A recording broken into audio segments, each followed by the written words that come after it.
kung paano babalansehin ang pamilya at aktivismo. Ang naghahabol ay laging hinahabol ng trabaho. Pati kama at kusina'y nagiging opisina ko. Katabi ng makinilya, ang lambin at ang tuwalya, magtiis sa lamparilla at pundido ang bumbilya.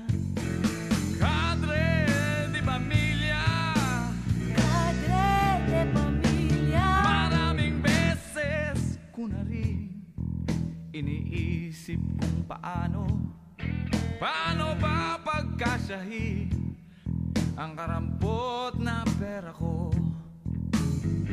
Huwag niyong mamasamain, di ako nagrereklamo.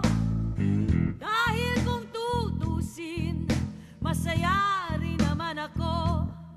Dumadami ang botelya, baby ron, beer, mansanilya, ang listahan sa kartilya ng utang